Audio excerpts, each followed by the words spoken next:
April the 20th, Joshua 21:1 through 22:20.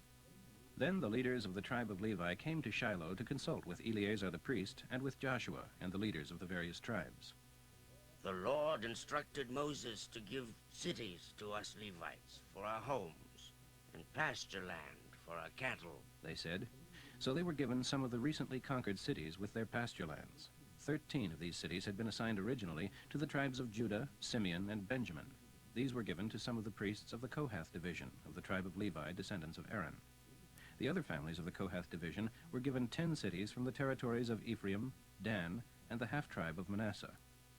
The Gershon division received 13 cities, selected by sacred lot in the area of Bashan.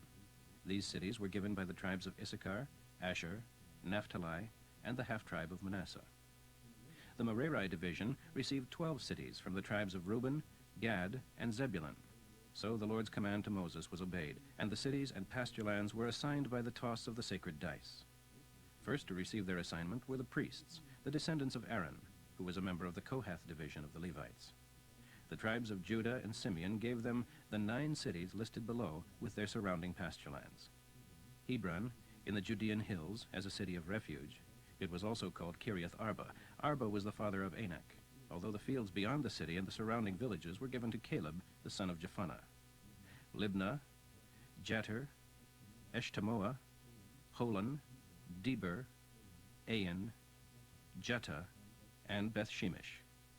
The tribe of Benjamin gave them these 4 cities and their pasture lands: Gibeon, Geba, Anathoth, and Almon. So in all 13 cities were given to the priests, the descendants of Aaron. The other families of the Kohath division received 4 cities and pasture lands from the tribe of Ephraim: Shechem, a city of refuge, Gezer, Kibzaim, and Beth-horon.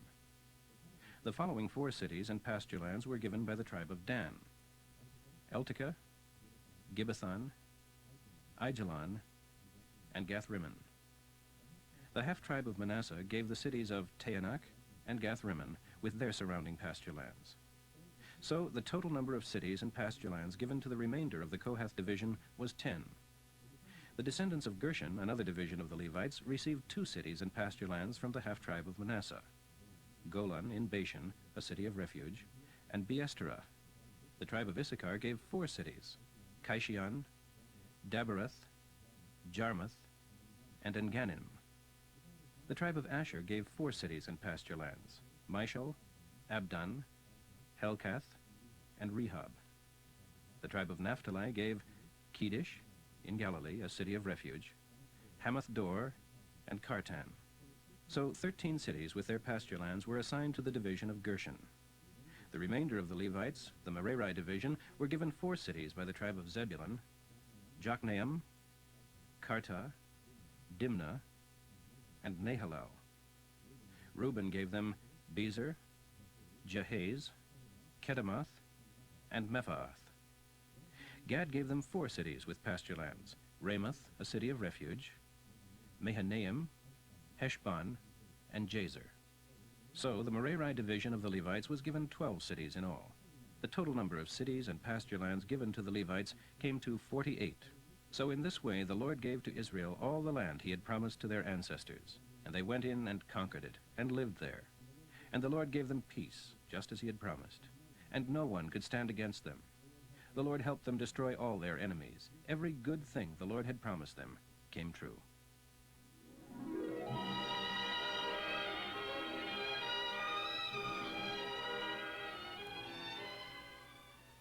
Joshua now called together the troops from the tribes of Reuben, Gad, and the half-tribe of Manasseh, and addressed them as follows. You have done as the Lord's disciple Moses commanded you, and have obeyed every order I have given you. Every order of the Lord your God.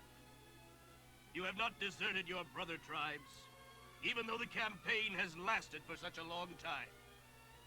And now the Lord our God has given us success and rest as he promised he would. So go home now to the land given you by the Lord's servant Moses on the other side of the Jordan River. Be sure to continue to obey all of the commandments Moses gave you. Love the Lord and follow his plan for your lives. Cling to him and serve him enthusiastically. So Joshua blessed them and sent them home. Moses had assigned the land of Bashan to the half-tribe of Manasseh, although the other half of the tribe was given land on the west side of the Jordan. As Joshua sent away these troops, he blessed them and told them to share their great wealth with their relatives back home, their booty of cattle, silver, gold, bronze, iron, and clothing. So the troops of Reuben, Gad, and the half-tribe of Manasseh left the army of Israel at Shiloh in Canaan and crossed the Jordan River to their own homeland of Gilead. Before they went across, while they were still in Canaan, they built a large monument for everyone to see, in the shape of an altar.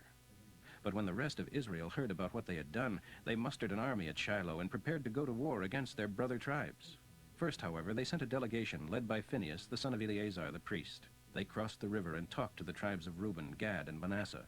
In this delegation were 10 high officials of Israel, one from each of the 10 tribes, and each a clan leader. When they arrived in the land of Gilead, they said to the tribes of Reuben, Gad, and the half-tribe of Manasseh, "The whole congregation of the Lord demands to know why you are sinning against the God of Israel, by turning away from him and building an altar of rebellion against the Lord.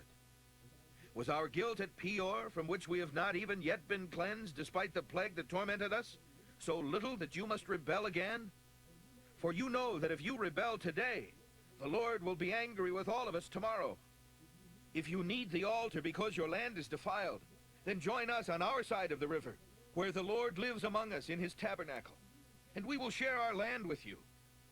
But do not rebel against the Lord by building another altar, in addition to the only true altar of our God. Don't you remember that when Achan, the son of Zerah, sinned against the Lord, the entire nation was punished, in addition to the one man who had sinned?" Luke 20, 1 through 26. On one of those days when he was teaching and preaching the good news in the temple, he was confronted by the chief priests and other religious leaders and councilmen. They demanded to know by what authority he had driven out the merchants from the temple. "I'll ask you a question before I answer," he replied. "Was John sent by God, or was he merely acting under his own authority?" They talked it over among themselves. If we say his message was from heaven, then we are trapped, because he will ask, then why didn't you believe him? But if we say John was not sent from God, the people will mob us, for they are convinced that he was a prophet. Finally, they replied, We don't know. and Jesus responded, "Then I won't answer your question either." Now he turned to the people again and told them this story. A man planted a vineyard and rented it out to some farmers, and went away to a distant land to live for several years. When the harvest time came, he sent one of his men to the farm to collect his share of the crops. But the tenants beat him up and sent him back empty-handed. Then he sent another, but the same thing happened. He was beaten up and insulted and sent away without collecting. A third man was sent, and the same thing happened. He too was wounded and chased away. "What shall I do?" the owner asked himself. "I know. I'll send my cherished son. Surely they will show respect for him." But when the tenants saw his son, they said, "This is our chance. This fellow will inherit all the land when his father dies. Come on, let's kill him, and then it will be ours." So they dragged him out of the vineyard and killed him. What do you think the owner will do? I'll tell you. He will come and kill them and rent the vineyard to others. But they would never do a thing like that. Jesus looked at them and said, "Then what does the scripture mean where it says, 'The stone rejected by the builders was made the cornerstone'?" And he added, "Whoever stumbles over that stone shall be broken, and those on whom it falls will be crushed to dust." When the chief priests and religious leaders heard about this story he had told, they wanted him arrested immediately, for they realized that he was talking about them. They were the wicked tenants in his illustration. But they were afraid that if they themselves arrested him, there would be a riot. So they tried to get him to say something that could be reported to the Roman governor as reason for arrest by him. Watching their opportunity, they sent secret agents pretending to be honest men. They said to Jesus, Sir, we know what an honest teacher you are. You always tell the truth and don't budge an inch in the face of what others think, but teach the ways of God. Now tell us, is it right to pay taxes to the Roman government or not? He saw through their trickery and said, "Show me a coin. Whose portrait is this on it? And whose name?" They replied, Caesar's.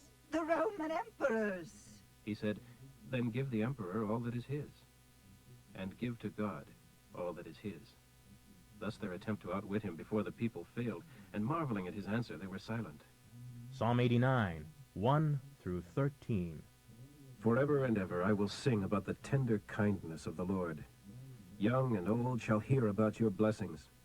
Your love and kindness are forever. Your truth is as enduring as the heavens. The Lord God says, "I have made a solemn agreement with my chosen servant David. I have taken an oath to establish his descendants as kings forever on his throne, from now until eternity. All heaven shall praise your miracles, O Lord. Myriads of angels will praise you for your faithfulness. For who in all of heaven can be compared with God? What mightiest angel is anything like him? The highest of angelic powers stand in dread and awe of him. Who is as revered as he by those surrounding him? O Jehovah, commander of the heavenly armies, where is there any other mighty one like you? Faithfulness is your very character. You rule the oceans when their waves arise in fearful storms. You speak, and they lie still. You have cut haughty Egypt to pieces. Your enemies are scattered by your awesome power. The heavens are yours, the world, everything, for you created them all. You created north and south. Mount Tabor and Mount Hermon rejoice to be signed by your name as their maker. Strong is your arm, strong is your hand. Your right hand is lifted high in glorious strength. Proverbs for today, 13, 15 through 16. A man with good sense is appreciated. A treacherous man must walk a rocky road. A wise man thinks ahead. A fool doesn't, and even brags about it.